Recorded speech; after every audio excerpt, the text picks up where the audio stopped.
नई सीरीज में आप सभी का स्वागत है। आज इस कहानी का नाम है आलसी पत्नी। यह एक मोरल स्टोरी है। जरूर देखें दोस्तों इन आलसी पत्नी का करतूत। चलो दोस्तों शुरू करते हैं। दयालपुर नाम के एक छोटे से गांव में जुगनू नाम का एक गरीब किसान रहा करता था। जुगनू बहुत ही सीधा था। वह खेती करके ही अपना गुजारा चलाता था। लेकिन जुगनू की पत्नी बबली एक नंबर की कामचोर थी। वो दिन भर किसी काम को हाथ नहीं लगाती थी, बल्कि दिन भर सिर्फ ठूस ठूस कर खाया करती थी। जुगनू बेचारा उसकी इस आदत से काफी परेशान रहा करता था। एक दिन जुगनू खेत से थका हारा अपने घर आता है। जुगनू, अरे ओ भाग्यवान, बहुत तेज भूख लगी है। कुछ खाने को बनाया है? जल्दी ले आओ। पेट में चूहा आतंक मचा रहा है। बबली, अरे अरे जी, वो आज तो मेरे सिर में बहुत ही दर्द था जी, इसलिए कुछ बना ही नहीं पाई। तभी बबली की सास आती है। सास, अरे ओ बबली, तेरे तो रोज ही सिर में दर्द रहता है। दिन भर कोई काम करती है भला तू? बस जब देखो अपनी पेट पूजा करती रहती है। भगवान जाने कब तुझे थोड़ी सद्बुद्धि आएगी, है कामचोर कही की। बबली, अरे माँ जी, ऐसा न बोलिए ना। मैं कामचोर तो बिल्कुल नहीं हूँ। थोड़ा खाने की शौकीन हूँ, पर जिंदगी में खाने के सिवाय रखा ही क्या है भला। सास, हे भगवान, कैसी बहू दी है मुझे। अच्छा ये बता, सुबह जब भगवान जी को चढ़ाने को लड्डू बनाने को दिए थे, वो बनाया या नहीं? बबली, जी माँ जी, लड्डू तो मैंने बना लिए, लेकिन वो सास, ये वो क्या कर रही है तू? कहाँ है लड्डू? बबली, माँ जी, लड्डू तो बड़े स्वाद बने थे, लेकिन इतने स्वाद लड्डू देखकर मुझसे तो रहा ही नहीं गया, और मैंने सारे लड्डू खा लिए।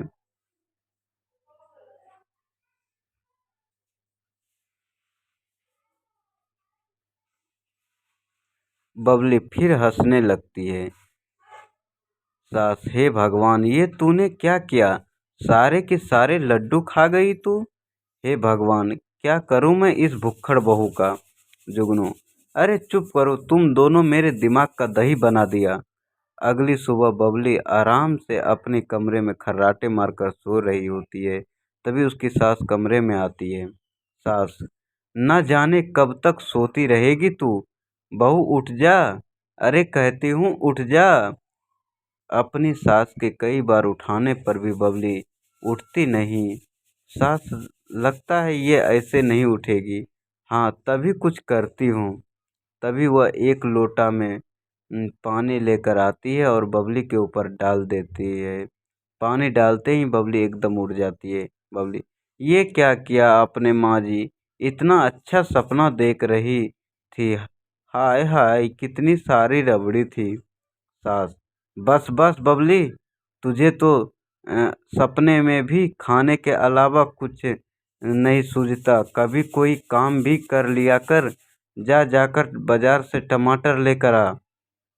तुझे कोई होश नहीं है। जुगनू, अभी खेत से थका हारा आता ही होगा, मैं उसके लिए उनकी मनपसंद टमाटर की सब्जी बना देती हूँ। बबली, क्या कहा माँ जी? टमाटर की सब्जी? अरे वाह माँ जी, टमाटर की सब्जी तो मुझे बहुत पसंद है ना। माँ जी, मुझे भी टमाटर की सब्जी दीजिएगा। मैं अभी आ जाती हूँ बाजार। हाँ।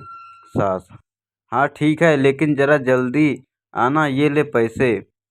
इसके बाद बबली की सास उसे कुछ पैसे देती है। बबली पैसे लेकर कहाँ से बाजार वहाँ से बाजार जाती है। बबली बाजार पहुँचती ही है कि तभी रास्ते में एक जलेबी वाला दिखता है जो गर्मा गर्म जलेबी बना रहा था। बबली, अरे वाह, कितनी अच्छी जलेबी की खुशबू आ रही है।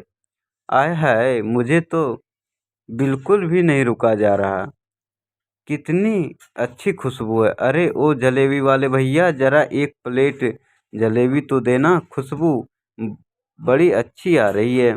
जलेबी वाला, अरे हाँ हाँ, क्यों नहीं, अभी देता हूँ। ये चंदू की बनाई जलेबी है, जो एक बार खाएगा वो बार बार आएगा। हाँ। इसके बाद तो बबली को जलेबी देता है।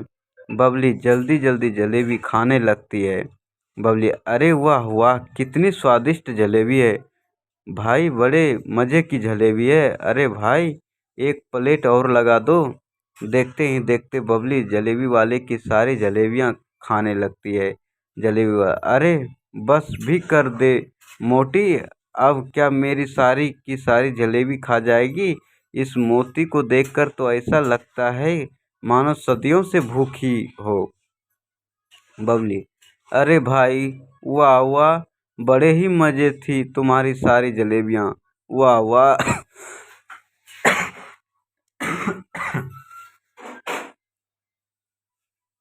म- बहुत ही स्वादिष्ट थी। हाँ, मज़ा आ गया। जलेबी वाला, हाँ ठीक है, लेकिन तुमसे जो मेरी सारी जलेबी खा डाली, अब सारी जलेबी के 100 रुपये होते हैं। हाँ। बबली, क्या भैया, 100 रुपये? लेकिन मेरे पास तो केवल कुछ ही रुपए है भाई, मैं तुम्हें 100 कहाँ से दूं? जलेबी वाला, देखो बहन, तुम ठूस ठूस कर सारी जलेबी खा गई। अब मैं कुछ नहीं जानता, मुझे मेरे पूरे रुपए चाहिए। हाँ। बबली, भैया अभी पूरे पैसे तो है नहीं मेरे पास, अभी तो मेरे पास जो पैसे है वो रखो, बाकी के पैसे तुम मेरे घर आकर ले जाना। कहीं गांव का सबसे नुक्कड़ वाला घर है मेरा। जलेबी वाला, थोड़ा सोचने के बाद जलेबी वाला, अच्छा अच्छा ठीक है, अभी तुम मुझे ये पैसे दे दो, बाकी के पैसे मैं तुम्हारे घर आकर ले जाऊंगा। हाँ। इसके बाद बबली अपने घर जाती है। सास, अरे कहाँ रह गई तू, एक काम बोला था तुझे, उसमें भी इतनी देर लगा दी तूने। कहाँ है टमाटर, ला दे मुझे। बबली, अरे माँ जी, वो टमाटर तो मैं लाई ही नहीं। सास, अरे तो क्या भरने भेजा था तुझे। हे भगवान, कैसी बहू दी है तूने मुझे, हाय हाय। बबली, अच्छा अच्छा माँ जी, मैं बहुत थक गई हूँ, अपने कमरे में जाकर आराम करती हूँ। इसके बाद बबली वहाँ से चली जाती है। थोड़ी देर बाद जलेबी वाला बबली के घर आता है। जलेबी वाला, अरे क्या कोई है इस घर में? तभी अंदर से बबली की सास आती है। सास, अरे हाँ, अरे कौन हो भाई, क्यों चिल्ला रहे हो? जलेबी वाला, माँ जी मैं चंदू जलेबी वाला हूँ, आपकी बहू सुबह मेरी दुकान पर आई थी और मेरी सारी जलेबी खा गई, मेरी जलेबी के पूरे पैसे भी नहीं दिए, वही लेने आया हूँ। सास, हे भगवान। बबली, ये बबली बहू भी ना अपनी आदत से बाज नहीं आएगी। तभी वो बबली को आवाज़ देती है। सास, अरे बबली बाहर आ जा जल्दी। तभी बबली बाहर आती है। सास, क्यों रे बबली, ये मैं क्या सुन रही हूँ, तू इस जलेबी वाले की सारी जलेबियाँ खा गई। बबली, जी जी माँ जी, आज सुबह जब आपने टमाटर लेने भेजा था ना मुझे, तो रास्ते में जलेबी वाला दिख गया, इसकी गर्मा गर्म जलेबी की खुशबू खा आते देख मुझसे रुका ही नहीं गया और मैंने जलेबी खा ली।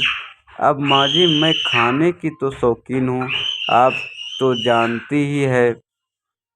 तभी वहाँ से जुगनू आता है। जुगनू, क्या बात है चंदू भाई, तुम यहाँ कैसे? अब ठीक है ना? अरे सास, अरे इससे क्या पूछता है बेटा, मैं बताती हूँ। ये जो तेरी भुक्खड़ पत्नी है ना, जिसे दिन रात खाने के अलावा कुछ दिखता ही नहीं, इस जलेबी वाले की सारी जलेबियाँ खा गई, अब उन्हीं के पैसे लेने आया है ये। जुगनू, अरे बबली कितनी बार कहा है अपनी जुबान पर थोड़ा काबू रखा करो। अच्छा चंदू तुम बताओ कितने पैसे हुए तुम्हारे। जलेबी बोला, कुछ ज़्यादा तो नहीं, बस 100 रुपये बनते हैं, वही दे दीजिए भैया। जुगनू, क्या कहा, 100 रुपये? इतने तो मेरे एक दिन की आमदनी भी नहीं है भाई।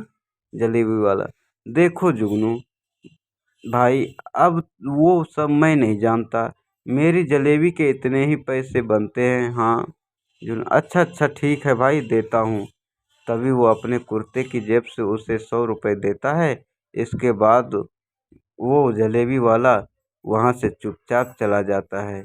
जुगनू, अरे बबली ये क्या करती हो तुम? अब मैं इतने पैसे कहाँ से लाऊं भला?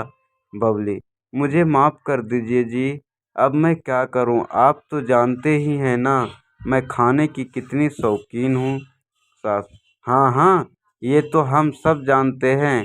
देख बेटा, इस बबली के ऊपर तो किसी की बातों का असर होने से रहा, तू हाथ मुंह धो ले, मैं तेरे लिए खाना लेकर आती हूँ। बबली, अरे हाँ हाँ माँ जी, मुझे भी बहुत जोर की भूख लगी है ना, मैं अभी आपके साथ अंदर रसोई में चलती हूँ। जिसके बाद जुगनू की माँ और बबली वहाँ से चली जाती है।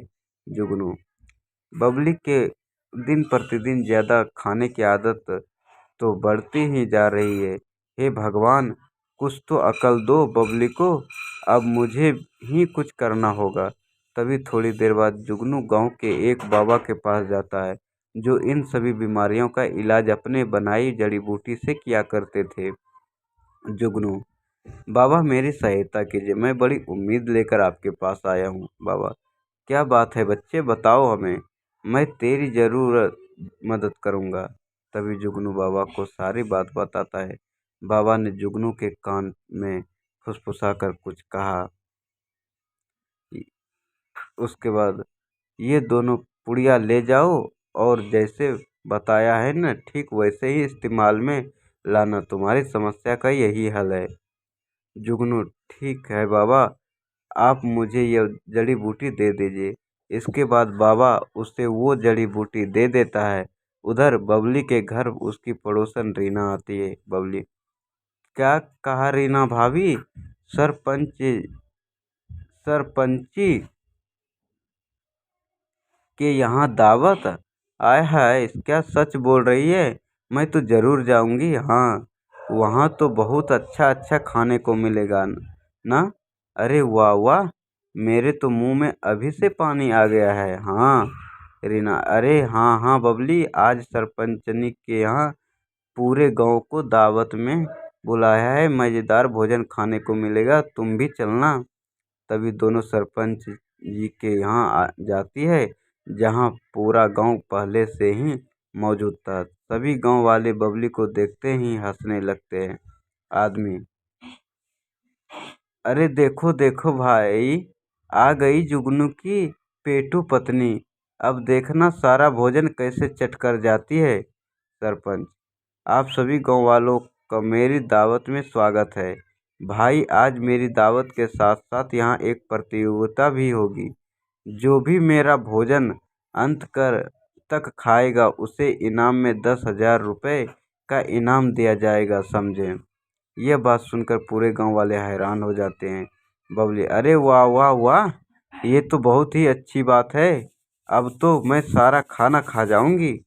तभी गांव के दो युवक जो काफी मोटे होते हैं सरपंच से कहते हैं। पहला युवक, सरपंच जी, हम भी इस प्रतियोगिता में हिस्सा लेंगे। और आप देखना सरपंच जी, ये प्रतियोगिता हम दोनों ही जीतेंगे। तभी गांव गांव के कुछ लोग और आ जाते हैं इस प्रतियोगिता में भाग लेने। देखते ही देखते प्रतियोगिता शुरू हो की जाती है।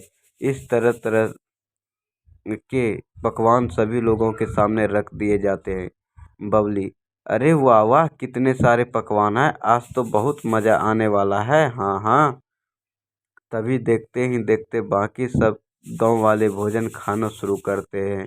थोड़ी देर बाद गांव के काफ़ी लोग खाना खाकर खाकर उठ जाते हैं, लेकिन गांव के वो दो मोटू और बबली वहीं बैठे खाना खाते रहते हैं। पहला युवक, आहा, बड़े मजे का भोजन है भाई। वाह वाह, वाह वाह, सरपंच जी मौज करा दी आपने तो। वाह वाह, वाह वाह, अच्छा अच्छा, बस अब मेरा तो हो गया भाई, बस हो गया। और थोड़ी देर बाद ही दूसरा मोटू भी उठ जाता है, लेकिन बबली वहां से उठने का नाम ही नहीं ले रही थी। बस खाए जा रही थी, खाए खाए जा रही थी। सरपंच का पूरा भोजन अब खत्म होने वाला था। यह देखकर सरपंच बहुत दुखी हो जाता है। सरपंच मन में, अरे रे, ये मोटी तो खाए ही जा रही है, ऐसे तो ये मेरे घर में थोड़ा भी भोजन नहीं छोड़ेगी। हे भगवान, अब मैं क्या करूं मैं। तभी वहां पर जुगनू आता है और अपनी आंखों से सारा हाल देखता है। जुगनू, अरे अरे रे रे बबली, अब बस भी कर दो, आखिर कितना खाएगी।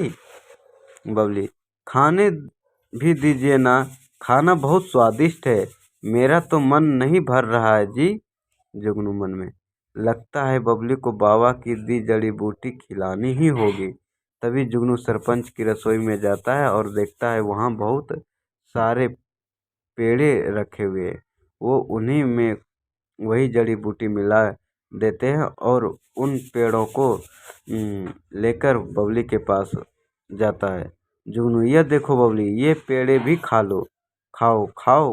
बबली, पेड़े बड़े स्वाद भरे हैं, बहुत स्वाद भरे हैं। बबली, यह आपने अच्छा किया जी, बहुत अच्छा किया, पेड़े तो मुझे बहुत पसंद है। हाँ। तभी बबली वो पेड़े खाने लगती है। थोड़ी ही देर बाद बबली की भूख शांत हो जाती है। बबली, बस मेरा पेट भर गया जी, अब मुझसे और नहीं खाया जाएगा। बबली के ऐसे बोल सुनकर जुगनू, अच्छा भाग्यवान, क्या तुम सच बोल रही हो।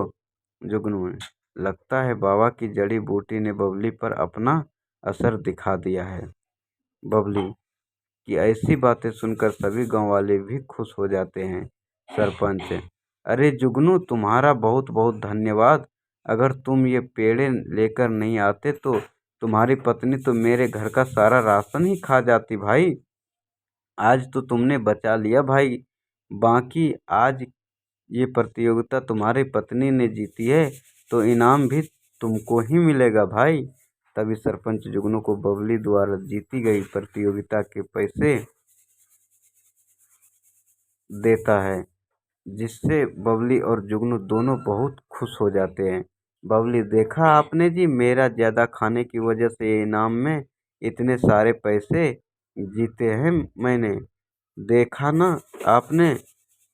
हाँ, मैं कितनी अनमोल हूँ। जुगनू, हाँ बबली, सो तो है, अनमोल तो तुम हो। बबली, लेकिन पहला पेड़ा खाते ही मेरा पेट भर गया और अब बहुत तेज दर्द हो रहा है। हाय, आय आई, मर गई। जुगनू, इतना ठूस ठूस कर खाओगी तो दर्द नहीं तो क्या आराम मिलेगा। चलो घर चलो, ठीक हो जाओगी। बबली, अरे बहुत तेज दर्द हो रहा है मेरे पेट में। अरे मेरा प्यारा पेट, क्या करूं मैं, अब कैसे खाऊंगी खाना, जलेबी समोसे। जुगनू, कैसी पेटू पतली पल्ले पड़ी है, दर्द के मारे जान जा रही है, लेकिन अभी भी खाना ही सूझ रहा है। बबली, मुझे बचा लीजिए, अभी से आगे मैं ध्यान से खाना खाऊंगी, सच में, अरे मुझे बचा लीजिए, हाय मेरा पेट। जुगनू बाबा की दी हुई एक और जड़ी बूटी की पुड़िया बबली को खिलाता है, जिससे बबली थोड़ी ही देर में सही हो जाती है। बबली, आपने जो पुड़िया खिलाई उससे मेरा दर्द तो मानो गायब ही हो गया। धन्य हो बाबा जी, अब तो मैं तरीके से ही खाना खाऊंगी। जुगनू, वो तो एक साधारण पुड़िया ही है, सारा कमाल तो तुम्हारी इच्छा शक्ति का है बबली। तुम्हें ज़्यादा न खाने की इच्छा से ही यह संभव हुआ है। सास, ले जुगनू, गर्मा गर्म पकोड़े बनाए हैं, खा ले। बबली, अरे माँ जी, क्या सच में पकोड़े बनाए हैं। अरे वाह, आप लोग ही खाओ माँ जी, मेरा तो मन नहीं है। यह सुनकर सब लोग जोर से हंसने लगते। इस कहानी से आपने क्या सीखा, नीचे कमेंट में हमें ज़रूर बताएं मेरे दोस्त। और कहानी अच्छी लगी हो तो लाइक और सब्सक्राइब ज़रूर करना मेरे भाई।